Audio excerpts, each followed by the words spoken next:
दिन संख्या 236 तीतस एक पर्व एक पद ठारू तीन पर्व तार शेष पद पर्यंत।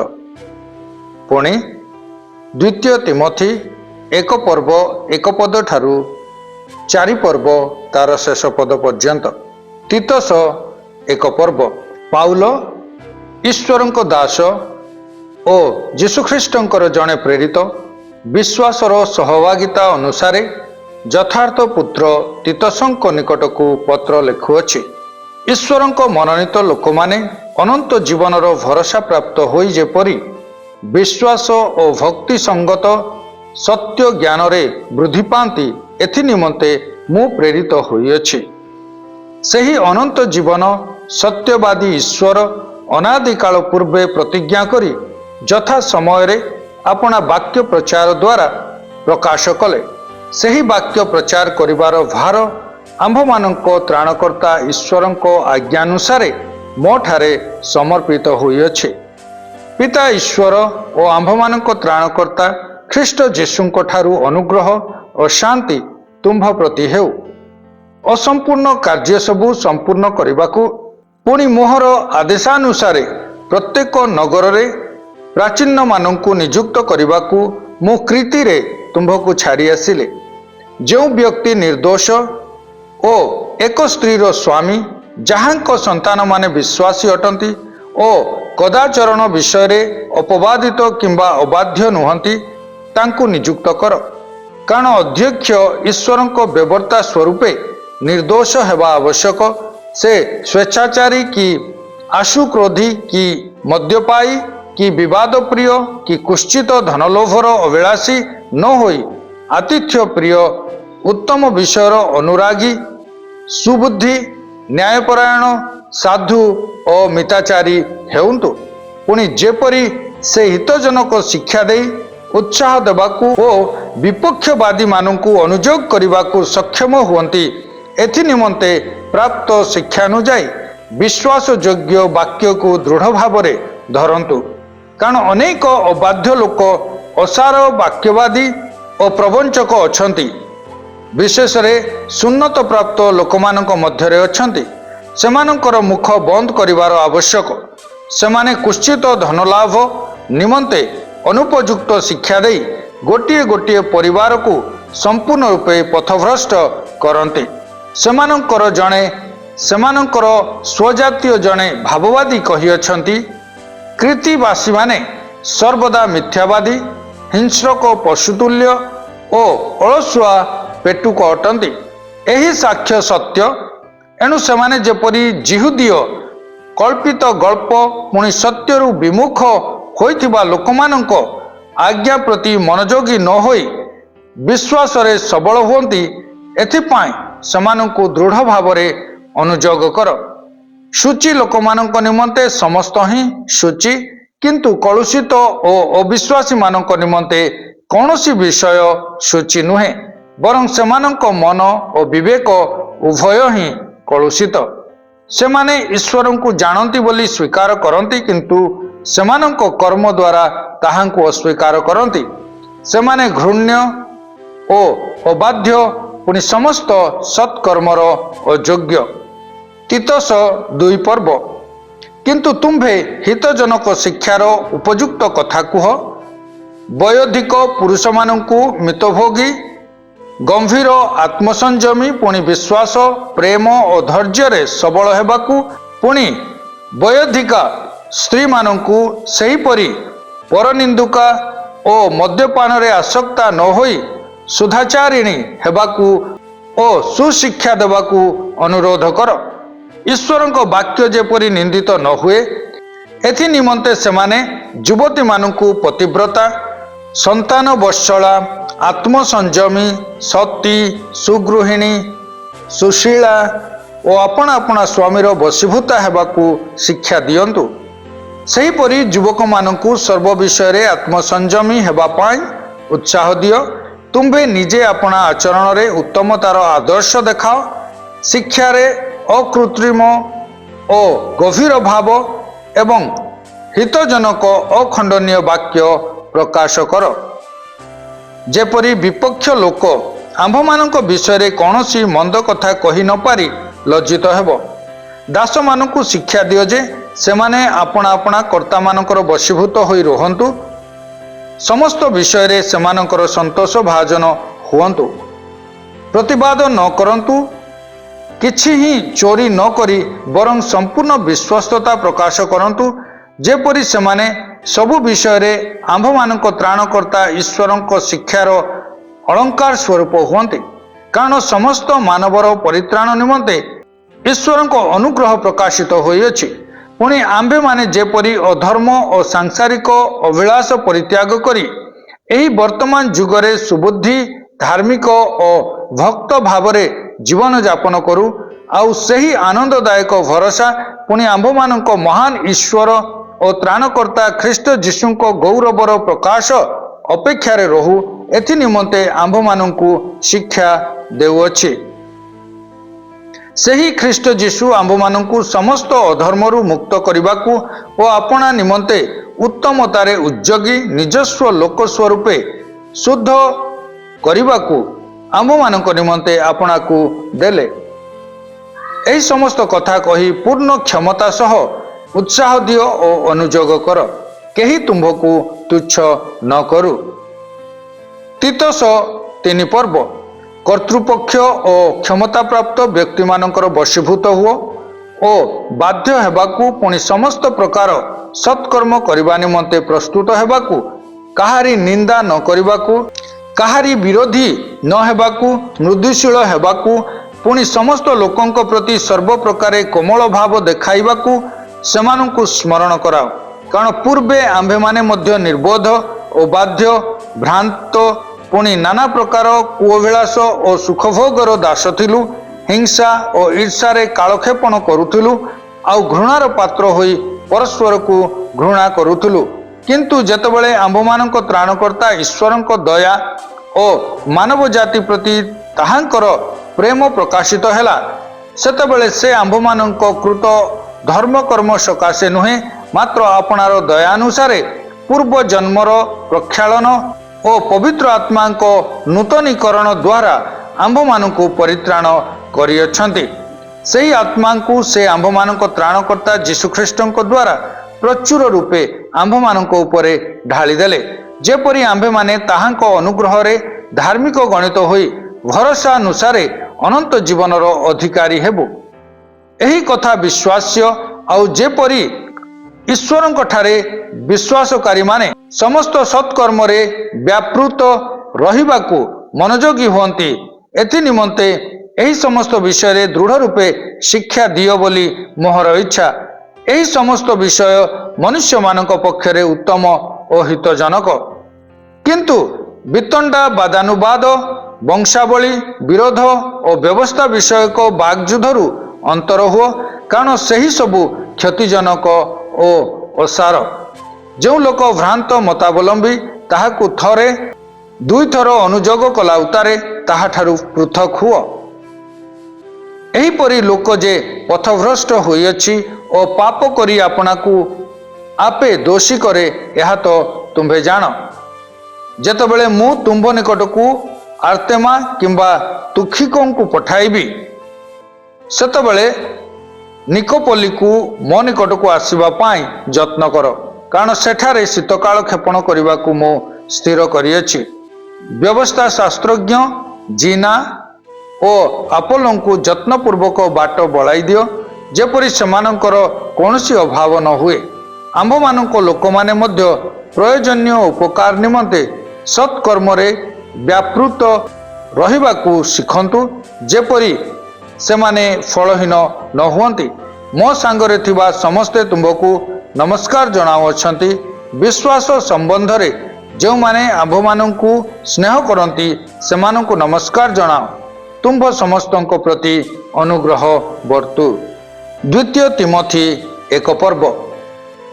ପାଉଲ ଖ୍ରୀଷ୍ଟ ଯୀଶୁଙ୍କଠାରେ ଥିବା ଜୀବନ ସମ୍ବନ୍ଧୀୟ ପ୍ରତିଜ୍ଞା ଅନୁସାରେ ଈଶ୍ୱରଙ୍କ ଇଚ୍ଛା ଦ୍ୱାରା ଖ୍ରୀଷ୍ଟ ଯୀଶୁଙ୍କ ଜଣେ ପ୍ରେରିତ ପ୍ରିୟ ପୁତ୍ର ତିମୋଥୀଙ୍କ ନିକଟକୁ ପତ୍ର ଲେଖୁଅଛି।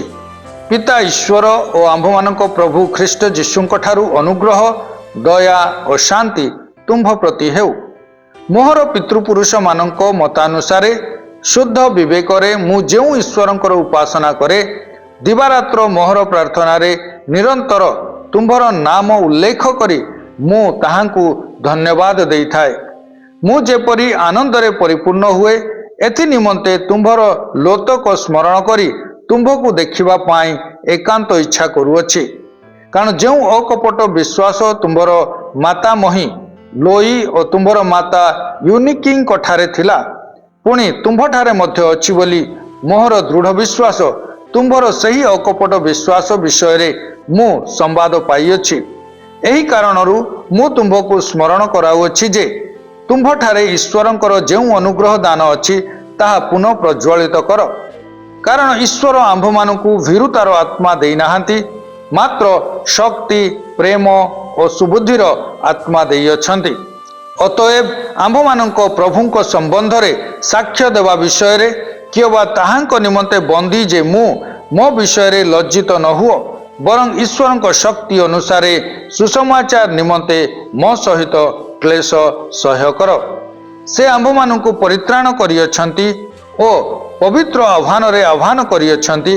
आंभमानक कर्मानुसारे से ताहा करि नाहांती मात्र ताहांक निज संकल्प और अनुग्रह अनुसारे करियछंती।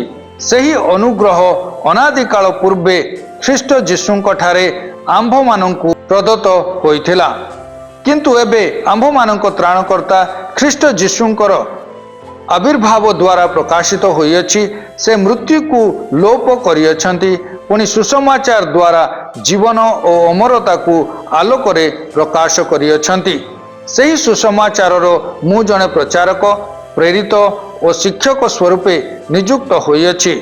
एही कारणरू मध्य मु एही सबु दुख भोग करूअछि तथापि मु लज्जित नुहे।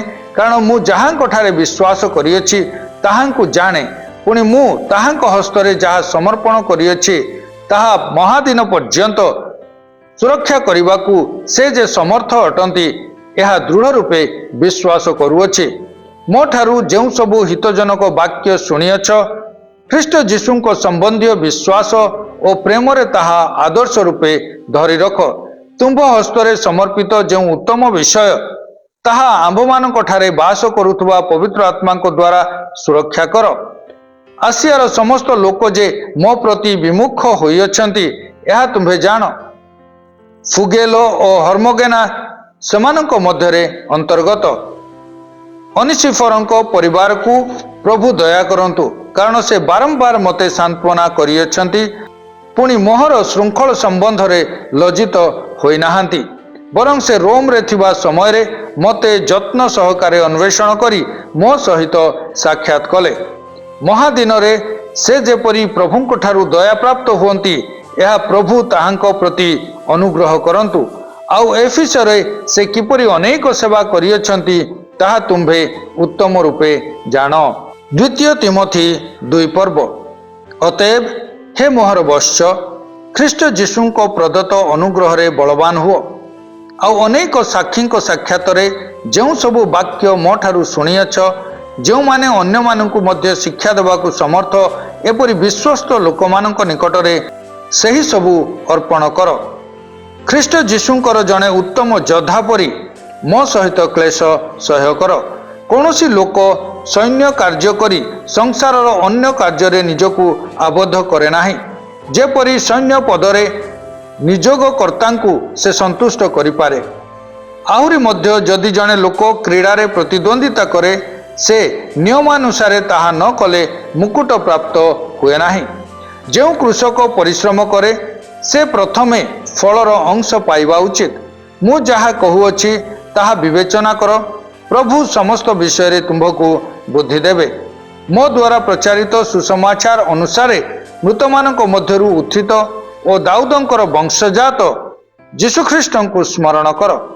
सही सुसमाचार सकाशे मु अपराधी परी बंधन पर्यंत क्लेश भोग करुअछि किंतु ईश्वरंक वाक्य आबद्ध नुहे।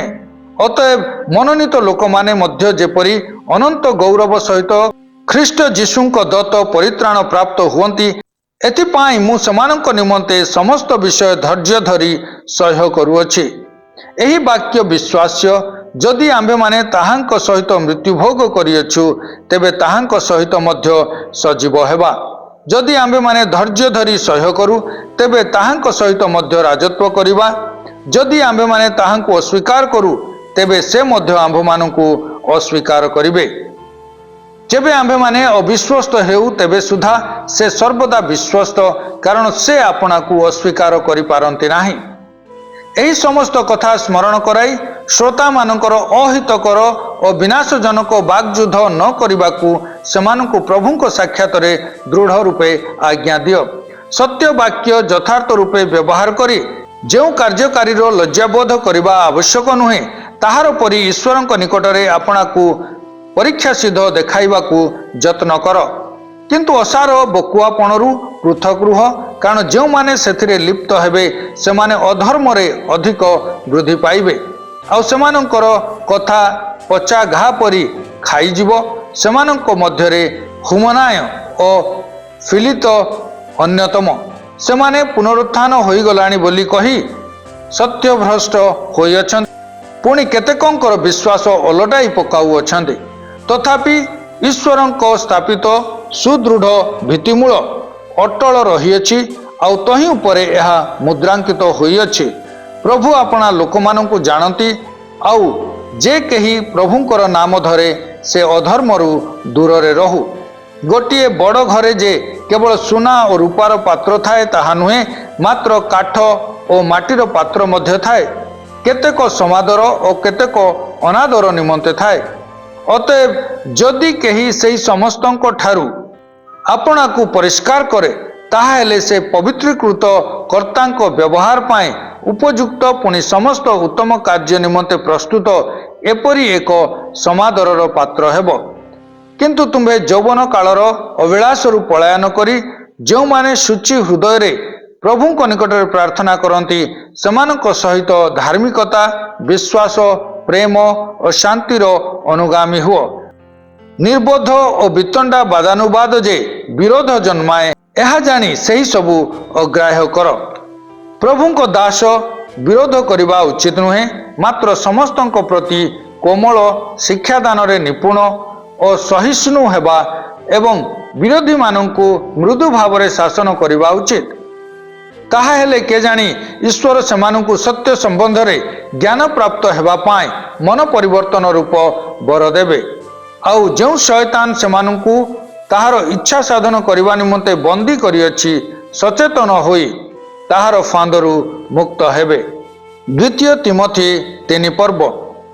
କିନ୍ତୁ ଏହା ଜାଣିଥାଅ ଯେ ଶେଷ କାଳରେ ଭୀଷଣ ସମୟ ଉପସ୍ଥିତ ହେବ, କାରଣ ଲୋକମାନେ ଆତ୍ମପ୍ରିୟ, ଧନଲୋଭୀ, ଆତ୍ମଗର୍ବୀ, ଅହଙ୍କାରୀ, ନିନ୍ଦକ, ପିତାମାତାଙ୍କର ଅବାଧ୍ୟ, ଅକୃତଜ୍ଞ, ଅପବିତ୍ର, ସ୍ନେହଶୂନ୍ୟ, ଅମିଳନ ପ୍ରିୟ, ଅପବାଦକ, ଅଜିତେନ୍ଦ୍ରିୟ, ପ୍ରଚଣ୍ଡ, ଉତ୍ତମ ବିଷୟର ଘୃଣାକାରୀ, ବିଶ୍ୱାସଘାତକ, ଦୁଃସାହସୀ, ଦାମ୍ଭିକ ହେବେ ଓ ଈଶ୍ୱର ପ୍ରିୟ ନ ହୋଇ ବରଂ ବିଳାସ ପ୍ରିୟ ହେବେ। ସେମାନେ ଭକ୍ତିର ଭେଖ ଧରନ୍ତି କିନ୍ତୁ ସେଥିର ଶକ୍ତିକୁ ଅସ୍ୱୀକାର କରନ୍ତି। ଏପରି ଲୋକମାନଙ୍କ ଠାରୁ ଅନ୍ତର ହୁଅ, କାରଣ ଏମାନଙ୍କ ମଧ୍ୟରେ ଏପରି ଲୋକ ଅଛନ୍ତି ଯେଉଁମାନେ ଘରେ ଘରେ ପଶି ପାପରେ ଭାରାକ୍ରାନ୍ତ ଓ ବିଭିନ୍ନ କୁଅଭିଳାଷରେ ଚାଳିତ ନିର୍ବୋଧ ସ୍ତ୍ରୀମାନଙ୍କୁ ଆପଣାର ବଶବର୍ତ୍ତୀ କରନ୍ତି।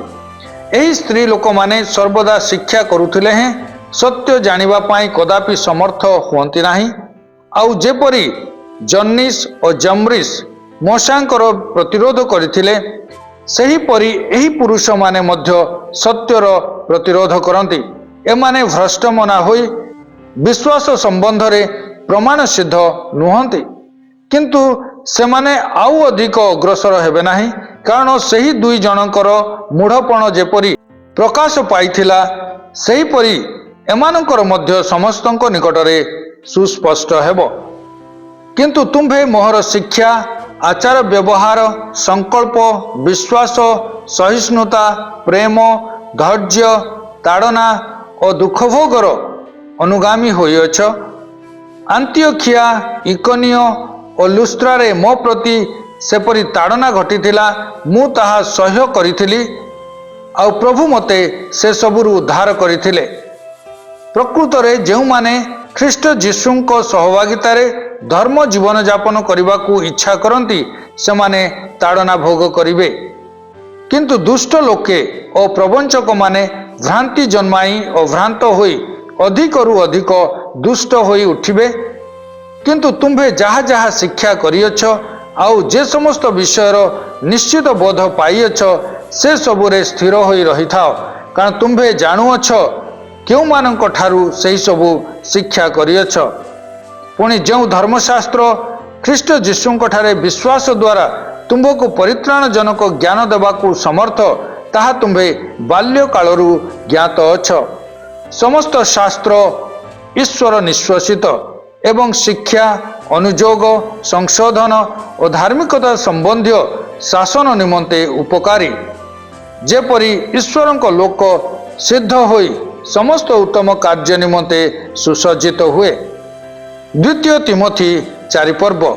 ମୁଁ ଈଶ୍ୱରଙ୍କ ସାକ୍ଷାତରେ ଆଉ ଯେଉଁ ଖ୍ରୀଷ୍ଟ ଯୀଶୁ ଜୀବିତ ଓ ମୃତ ଉଭୟଙ୍କର ବିଚାର କରିବାକୁ ଯାଉଅଛନ୍ତି ତାହାଙ୍କ ସାକ୍ଷାତରେ ପୁଣି ତାହାଙ୍କ ପୁନରାଗମନ ଓ ରାଜ୍ୟର ଶପଥ ଦେଇ ତୁମ୍ଭକୁ ଦୃଢ଼ ଆଜ୍ଞା ଦେଉଅଛି। ବାକ୍ୟ ପ୍ରଚାର କର, ସମୟରେ କି ଅସମୟରେ ସେଥିରେ ଉଦ୍ଯୋଗୀ ହୁଅ। ପୂର୍ଣ୍ଣ ସହିଷ୍ଣୁତା ସହ ଶିକ୍ଷା ଦେଇ ଅନୁଯୋଗ କର, ପୁଣି ଧମକ ଓ ଉତ୍ସାହ ଦାନ କର। କାରଣ ସମୟ ଆସିବ ଯେତେବେଳେ ସେମାନେ ହିତଜନକ ଶିକ୍ଷା ସହ୍ୟ କରିବେ ନାହିଁ, ମାତ୍ର ଶ୍ରୁତି ମଧୁର କଥାରେ ସନ୍ତୁଷ୍ଟ ହୋଇ ଅଭିଳାଷାନୁସାରେ ଆପଣାମାନଙ୍କ ନିମନ୍ତେ ବହୁ ସଂଖ୍ୟକ ଶିକ୍ଷକଙ୍କୁ ସଂଗ୍ରହ କରିବେ। ପୁଣି ସତ୍ୟ ବାକ୍ୟରେ କର୍ଣ୍ଣ ନ ଦେଇ କଳ୍ପିତ କାହାଣୀ ପ୍ରତି ମନ ଦେବେ। କିନ୍ତୁ ତୁମ୍ଭେ ସମସ୍ତ ବିଷୟରେ ସଚେତନ ହୁଅ, କ୍ଲେଶ ସହ୍ୟ କର, ସୁସମାଚାର ପ୍ରଚାର କର, କାର୍ଯ୍ୟ ସାଧନ କର, ତୁମ୍ଭ ସେବାର କାର୍ଯ୍ୟ ସମ୍ପନ୍ନ କର। କାରଣ ଏବେ ହେଁ ମୋର ପ୍ରାଣ ଆହୁତି ପରି ଢଳା ଯାଉଅଛି, ମୋହର ମହାପ୍ରୟାଣର ସମୟ ଉପସ୍ଥିତ। ମୁଁ ଉତ୍ତମ ଯୁଦ୍ଧରେ ପ୍ରାଣପଣ କରିଅଛି, ନିରୂପିତ ପଥର ଶେଷ ପର୍ଯ୍ୟନ୍ତ ଦୌଡ଼ିଅଛି, ମୁଁ ବିଶ୍ୱାସ ରକ୍ଷା କରିଅଛି। ଅଦ୍ୟାବଧି ମୋ ନିମନ୍ତେ ଧାର୍ମିକତାର ମୁକୁଟ ରଖାଯାଇଅଛି, ତାହା ସେହି ମହାଦିନରେ ନ୍ୟାୟବାନ ବିଚାରକର୍ତ୍ତା ପ୍ରଭୁ ମୋତେ ଦେବେ। ପୁଣି କେବଳ ମୋତେ ନୁହେଁ, ମାତ୍ର ଯେତେ ଲୋକ ତାହାଙ୍କ ଆଗମନକୁ ପ୍ରିୟ ଜ୍ଞାନ କରନ୍ତି ସେ ସମସ୍ତଙ୍କୁ ଦେବେ। ଶୀଘ୍ର ମୋ ନିକଟକୁ ଆସିବାକୁ ଯତ୍ନ କର, କାରଣ ଦିମା ଏହି ବର୍ତ୍ତମାନ ସଂସାରକୁ ପ୍ରେମ କରି ମୋତେ ପରିତ୍ୟାଗ କରିଅଛି ଓ ଥେସଲୋନିକିକୁ ଯାଇଅଛି। କ୍ରେସ୍କେନ୍ସ ଗାଲାତିଆକୁ ଓ ତିତସ୍ ଦଲମାତିଆକୁ ଯାଇଅଛନ୍ତି। କେବଳ ଲୁକ ମୋ ସହିତ ଅଛନ୍ତି। ମାର୍କଙ୍କୁ ତୁମ୍ଭ ସାଙ୍ଗରେ ଘେନି ଆସ, କାରଣ ମୋହର ସେବା ନିମନ୍ତେ ସେ ଉପକାରୀ। ତୁଖିକଙ୍କୁ ମୁଁ ଏଫିସକୁ ପଠାଇଅଛି। ତ୍ରୋୟାରେ କାର୍ପଙ୍କ ପାଖରେ ମୁଁ ଯେଉଁ ଉତ୍ତରୀୟ ବସ୍ତ୍ର ଛାଡ଼ି ଆସିଅଛି, ତୁମ୍ଭେ ଆସିବା ସମୟରେ ତାହା ଏବଂ ପୁସ୍ତକ ଗୁଡ଼ିକ, ବିଶେଷତଃ ଚର୍ମ ପୁସ୍ତକ ଗୁଡ଼ିକ ଆଣିବ। କଂସାରୀ ଆଲେକ୍ସାଣ୍ଡର ମୋହର ବହୁତ ଅନିଷ୍ଟ କରିଅଛି, ପ୍ରଭୁ ତାହାର କର୍ମ ଅନୁସାରେ ତାହାକୁ ପ୍ରତିଫଳ ଦେବେ।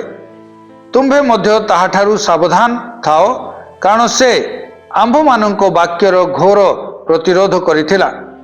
ମୋହର ପ୍ରଥମ ଆତ୍ମପକ୍ଷ ସମର୍ଥନ ସମୟରେ କେହି ମୋହର ସପକ୍ଷ ହେଲେ ନାହିଁ, ମାତ୍ର ସମସ୍ତେ ମୋତେ ପରିତ୍ୟାଗ କଲେ।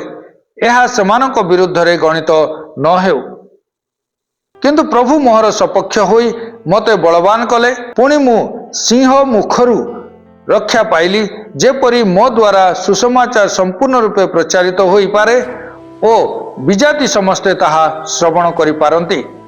ପ୍ରଭୁ ମୋତେ ସମସ୍ତ ମନ୍ଦ କର୍ମରୁ ଉଦ୍ଧାର କରିବେ ଏବଂ ମୋତେ ରକ୍ଷା କରି ଆପଣା ସ୍ୱର୍ଗୀୟ ରାଜ୍ୟରେ ପ୍ରବେଶ କରାଇବେ। ଯୁଗେ ଯୁଗେ ତାହାଙ୍କର ମହିମା ହେଉ। ଆମେନ୍। ପ୍ରିସ୍କା ଓ ଆକ୍ୱିଲା ପୁଣି ଅନିସିଫରଙ୍କ ପରିବାରଙ୍କୁ ମୋହର ନମସ୍କାର ଜଣାଅ।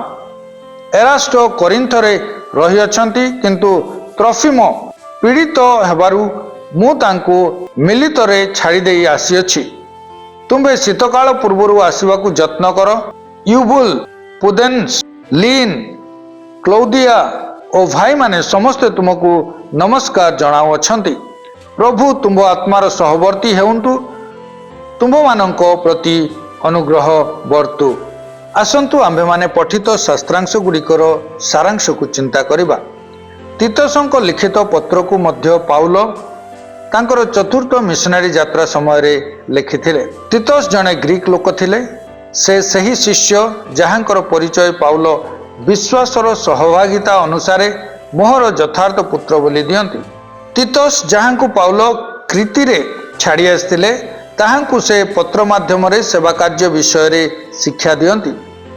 ଏହାର ପ୍ରସଙ୍ଗ ପ୍ରଥମ ତିମୋଥୀର ପ୍ରସଙ୍ଗ ସଦୃଶ ଅଟେ।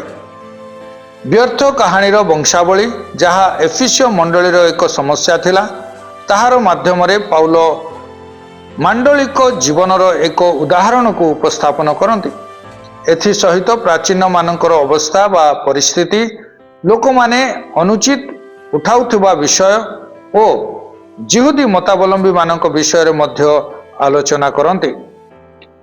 ପୁନର୍ବାର ପରେ ଦ୍ୱିତୀୟ ଥର ପାଉଲ କେବେ ବନ୍ଦୀ କରାଗଲେ ଏବଂ ଏହି ବନ୍ଦୀ ସମୟରେ ସେ ବିଚାରିତ ହୋଇ ମୃତ୍ୟୁଦଣ୍ଡ ପାଇଲେ ତାହା ଜଣାନାହିଁ। ଦ୍ୱିତୀୟ ତିମୋଥୀ ପାଉଲଙ୍କ ଅନ୍ତିମ ପତ୍ର ଯାହା ସେ ତାଙ୍କର ଦ୍ୱିତୀୟ ବନ୍ଦୀତ୍ୱ ସମୟରେ ଲେଖିଥିଲେ। ଏଣୁ ଆମେ ଦ୍ୱିତୀୟ ତିମୋଥୀକୁ ଶେଷରେ ପାଠ କରୁ। ଏହି ସମୟରେ ରୋମୀୟ କାରାଗାର ଦୁର୍ଗନ୍ଧମୟ, ଅପରିଷ୍କାର, ଥଣ୍ଡା ଓ ନିଃସଙ୍ଗ ଥିଲା। କେବଳ ଲୁକ ଜଣେ ହିଁ ପାଉଲଙ୍କ ସହିତ ଥିଲେ। ପାଉଲ ତିମୋଥୀଙ୍କୁ ଅତ୍ୟନ୍ତ ମନେ ପକାଉଛନ୍ତି, ଯିଏ ପବିତ୍ର ବିଶ୍ୱାସର ପୁତ୍ର ଅଟନ୍ତି। ତାଡ଼ନା ଓ ଦୁଃଖଭୋଗକୁ ଭୟ ନ କରିବା ପାଇଁ ସେ ତାଙ୍କୁ ଉତ୍ସାହିତ କରନ୍ତି। ଏପରି ଅତ୍ୟନ୍ତ ଦୁଃଖଭୋଗ ସମୟରେ ତାଙ୍କର ମୃତ୍ୟୁ ଯେ ଅତି ଶୀଘ୍ର ହୋଇପାରେ ବୋଲି ସେ ଅନୁମାନ କଲେ। ଜିହୁଦୀ ମତାବଲମ୍ବୀ, ମିଥ୍ୟା ବଂଶାବଳୀର କାହାଣୀ, ଭଣ୍ଡ ଶିକ୍ଷକ ଓ ଅନ୍ତିମ ଦିନର ଚିହ୍ନ ଓ ଲକ୍ଷଣମାନ ବିଷୟରେ ଜଣାଇଲେ ଏବଂ ସେଗୁଡ଼ିକ ପ୍ରତି ସାବଧାନ ରହିବା ପାଇଁ ସେ ତାଙ୍କୁ ପରାମର୍ଶ ଦେଲେ। ପାଉଲଙ୍କର ଅନ୍ତିମ ଆଦେଶ ବାଇବଲ ସମ୍ବନ୍ଧୀୟ ତଥ୍ୟ ବା ଶିକ୍ଷା, ଦ୍ୱିତୀୟ ତିମୋଥୀ 3 ପର୍ବ 16 ପଦ, ଯାହା ତିମୋଥୀଙ୍କୁ ଦୃଢ଼ ରୂପେ ସ୍ମରଣ କରାଇ ଦେଇଛନ୍ତି, ଯିଏ ତାଙ୍କର ବାଲ୍ୟକାଳରୁ ବାଇବଲକୁ ଶିକ୍ଷା କରି ଆସୁଅଛନ୍ତି ଏବଂ ଏହାକୁ ସେ ତାଙ୍କର ୱିଲ୍ ବା ଇଚ୍ଛା ଭାବରେ ଛାଡ଼ି ଯାଉଅଛନ୍ତି। ପାଉଲ କୁହନ୍ତି ଯେ ସେ ତାଙ୍କର ଅନ୍ତିମ ଅବଶିଷ୍ଟ ଜୀବନକୁ ଈଶ୍ୱରଙ୍କ ଉଦ୍ଦେଶ୍ୟରେ ନୈବେଦ୍ୟ ଭାବରେ ଢାଳି ତାଙ୍କ ମିଶନ ବା କାର୍ଯ୍ୟକୁ ସମାପ୍ତ କରିଅଛନ୍ତି। ସେ ଉତ୍ତମ ଯୁଦ୍ଧରେ ପ୍ରାଣପଣ କରିଅଛନ୍ତି। ସେ ତାଙ୍କ ଦୌଡ଼ ପୁରା କରି ବିଶ୍ୱାସ ରକ୍ଷା କରିଅଛନ୍ତି। ତାଙ୍କ ପାଇଁ କେବଳ ଧାର୍ମିକତାର ମୁକୁଟ ପାଇବାର ବାକି ରହିଛି। ତିମୋଥୀ, ତୁମେ ବହୁତ ମନେ ପଡ଼ୁଅଛ। ଏହା ପାଉଲଙ୍କ ଜୀବନର ମହାନ ୱିଲ୍ ବା ଇଚ୍ଛା ସଦୃଶ ଅଟେ।